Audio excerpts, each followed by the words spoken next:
Hoy volvemos otra vez a encontrarnos con esos temas caraqueños que tanto nos conectan. Desde las redes estuvimos haciendo una pregunta para el día de hoy, para este programa, una pregunta que la verdad conecta a todos los caraqueños. ¿Por qué y cuándo comenzó la división de esta ciudad?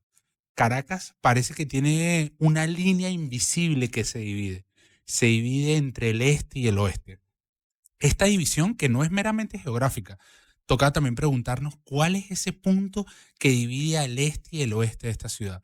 Pero esa división ha creado, yo siento que unos poderosos símbolos que determinan cada lado. Y cada uno está cargado de las propias percepciones, estereotipos y tiene una historia compleja. En la actualidad, pareciera que esa percepción de que el este y el oeste, hay gente que dice que se borró. Yo no lo sé, usted lo sabe. Que hoy el reto va a ser explorar, por un lado, históricamente cómo ha sido ese fenómeno, que yo no quiero adelantarme mucho, pero voy a tener por ahí una invitada muy especial para poder hablar de eso más adelante. Y también vamos a estar compartiendo todas esas opiniones que se dieron en redes sociales sobre este fenómeno. Porque para los caraqueños, si algo lo define, realmente es esa división. ¿De qué lado estás tú? ¿Del este o del oeste? Empecemos con ese beta. Saliendo un par de vainas saliendo. Llegó la camionetica del conocimiento y el colector más culto de la ciudad. Acompaña al Pure Ali Morales con un par de vainas. Por Difusión Latina. Empecemos el beta como es. Este tema de la división de la ciudad, ahorita para nosotros puede ser tácito, puede ser como obvio y decir, sí, Caracas está dividida entre el este y el oeste. Pero históricamente siempre ha sido así.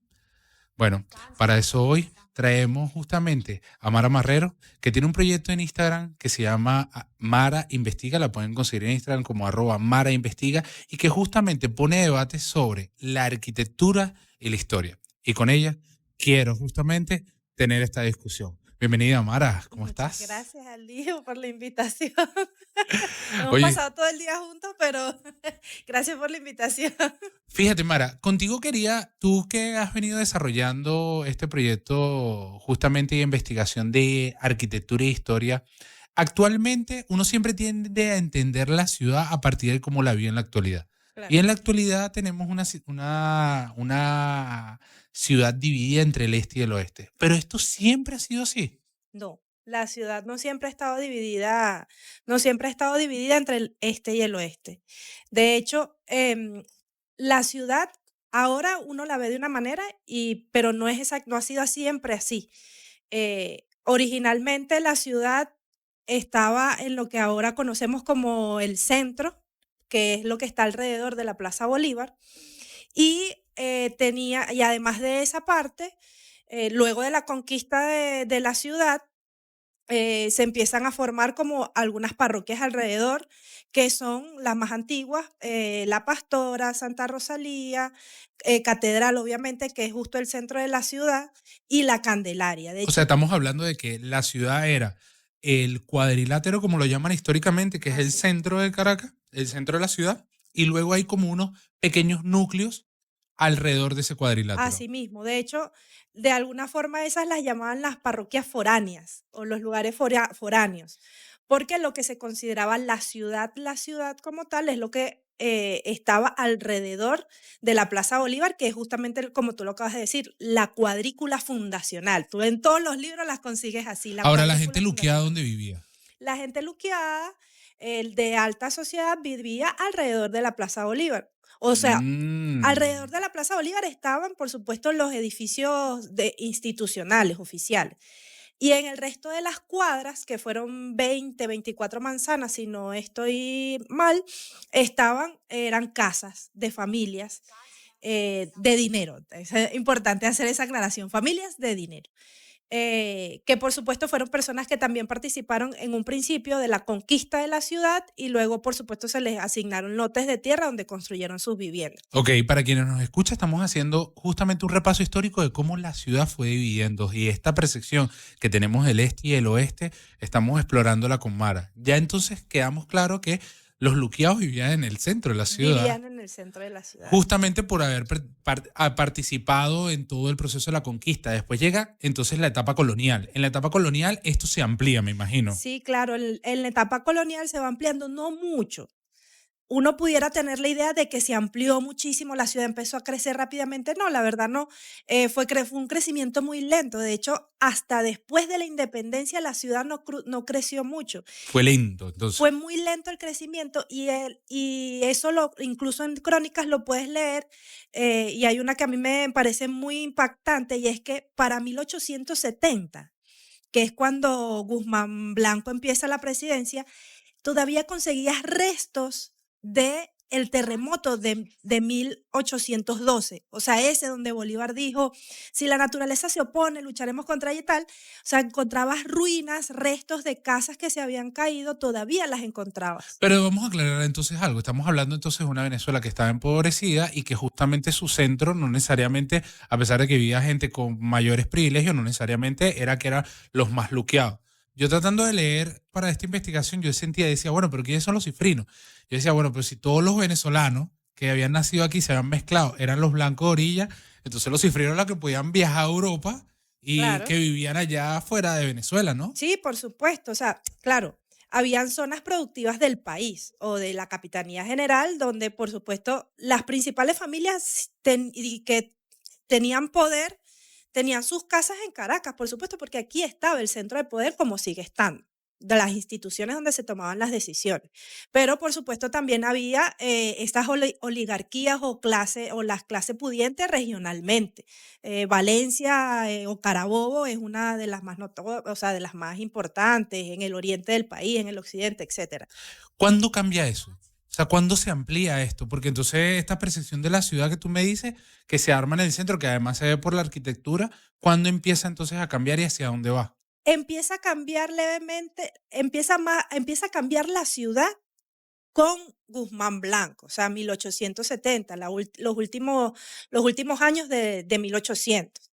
Empieza a cambiar con él, pero es más una transformación de la ciudad y es esto que también los cronistas llaman la París de un piso. En la ciudad, Guzmán Blanco empieza a hacer unos edificios importantes, empieza sobre todo a hacer espacios con una estética muy afrancesada y empieza a crecer la ciudad. Ejemplo de eso es el Parque El Calvario, lo que conocemos como el Calvario. ¿La gente luqueada para dónde se fue? La gente luqueada se mantenía en el centro, se mantuvo en el centro casi hasta el final de 1800, o sea, del siglo XIX. Cuando entra el siglo XX y finaliza el siglo XIX es que se empiezan a mudar, pero se mudan al sur de la ciudad. ¿Qué? No O sea, se mudan al suroeste, de hecho. o sea, estamos hablando del paraíso, de la zona del paraíso. Estamos hablando del paraíso. O sea, es muy loco porque además es que la gente se planteó irse al otro lado del Guaire, que eso para nosotros no es impresionante porque tenemos todo un sistema de autopistas. Pero en esa época sí era muy impresionante porque atravesar el Guaire tenía dificultad. La gente de Lucas se movió hacia el suroeste. Importante aclararlo. ¿Por qué se mueven? Se mueven porque ocurrió o sea, Caracas ocurren muchos terremotos. Ocurrió uno durante la época de Castro y la gente decide buscar hacia dónde irse. Y uno de los lugares que eligieron fue el Paraíso, justamente porque era un lugar bien planito, tenía toda una serie de comodidades, tenía el Guaire, y como eso eran haciendas, lo surtían de agua, había todo un tema de acequias, pero lo que hizo que la gente se fuera también es algo clave en la transformación de la ciudad y es el tema del transporte. Okay. Recuerda que para ese momento con Guzmán Blanco precisamente se empieza todo el tema de los tranvías, es decir, cambia la forma de trasladarse y de comunicarse en la ciudad. O sea, estamos hablando de que la ciudad, la primera división que hubo realmente fue de norte a sur, de norte a suroeste. De centro, entre comillas, a suroeste. Y lo que lo dividía era el Guaire. Lo dividía el Guaire y la gente decide irse para allá porque además eso fue un proyecto, como esa expansión, fue un proyecto del tranvía de Caracas. Okay. Originalmente compra esas tierras el tranvía de Caracas. y porque la idea era conectarse con Antímano. Claro, por eso es que cuando uno va al paraíso uno encuentra tantas casas que son como de una época que además uno siente como que pareciera que no necesariamente perteneciera a ese espacio Exacto, ahí de hay lo que uno casas. puede sentir en la actualidad cuando está en el paraíso. Totalmente, hay casas de más de 100 años ahí. O Brutal. sea, tú puedes ver las épocas que ha tenido Caracas a través de la arquitectura del paraíso. Puedes ver los años 50 sin problema, puedes ver los 70, puedes ver hace 100 años, etcétera. Ahora, ¿y esto vuelve a cambiar entonces con el boom petrolero? Sí, cambia con el boom petrolero, por supuesto, sin duda. Empieza aquí la locura de la modernidad. O sea, empieza la carrera que tiene el caraqueño y yo creo que el país en general por ser lo moderno, lo más actual. Sí, hay un dato, bueno, como todos sabemos, el petróleo en Venezuela es uno de los factores que cambia y acelera todo. Y cuando yo estaba haciendo esta investigación, una de las cosas que me parecía interesante y quería confirmarlo contigo, era como que, bueno, que hay un fenómeno que empieza a ocurrir que, bueno, la modernidad empieza a reestructurar la ciudad y dice, bueno, ahora vamos a intentar acomodar esto, vamos a Exacto. darle un sitio a cada quien. Exacto. Y empiezan a colocar, y aparecen algo que era interesantísimo, que son estos distritos petroleros, ¿no? Sí, sí, aparece estas dinámicas que se dan dentro de la ciudad relacionadas a todo el tema administrativo que implicaba la industria petrolera. Entonces empieza a suceder que lugares como la Candelaria o parroquias como la Candelaria empiezan a transformarse en lo que se conoce en términos académicos como distrito petrolero. ¿Qué es un distrito petrolero? Fácil. Es un lugar de la ciudad que se transforma y que funciona relacionado al tema del petróleo. Entonces, el de la Candelaria, Las empresas de Rockefeller. o sea, el Hotel Ávila que lo hicieron los Rockefeller, las oficinas de la Creole estaban ahí, lo que es ahora la comandancia era de la Shell. El country. El Country, el Chacaíto, las Mercedes fue un distrito petrolero.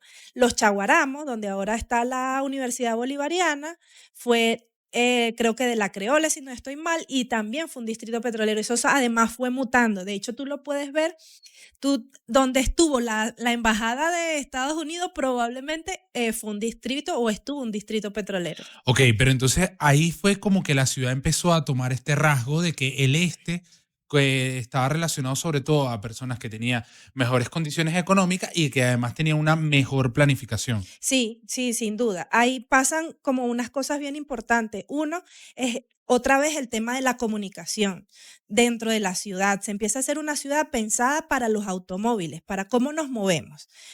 Nos movemos en automóviles. Entonces empieza todo este tema de un gran plan para Caracas para ampliar sus vías de comunicación.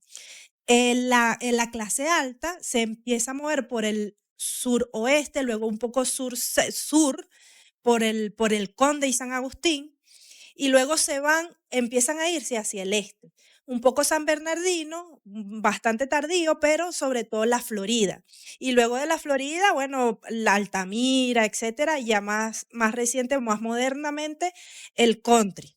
Claro. Es que empieza a moverse, pero todo... Hasta que llega un punto en que la ciudad tiene su propio límite con las montañas y Exacto. toman entonces un camino hacia el sur A sureste, exacto. Y toda la clase o las clases más bajas, clases medias, empiezan también un poco relacionado al tema petrolero y a las planificaciones de grandes obras para la clase obrera. Es que eso se empieza a ejecutar hacia el oeste. Sí, hay un dato que la gente capaz no sabe, pero, o sea, en menos de 40 años aquí Caracas pasó de tener 350.000 habitantes a tener 4 millones de habitantes. Sí. 2 millones, 3 millones de habitantes. Sí, abismalmente. O sea, un y claro, y todo el repunte mundo empezó a estarse alrededor de estos espacios que te podían dar. dado también por la migración interna, justamente del tema del petróleo. En conclusión, Mara, ¿en realidad la ciudad está dividida y va a seguir estando dividida entre el este y el oeste? Mira, es complejo. O sea, es complejo decir si es del este o del oeste. O sea, creo que socialmente hay dinámicas que seguimos relacionando que solo se dan en el oeste y dinámicas que solo se dan en el este.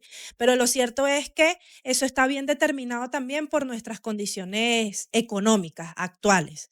Pero creo que dentro del imaginario de todo el caraqueño sigue estando muy marcado y muy presente cosas que se hacen en el este y cosas que pasan en el oeste.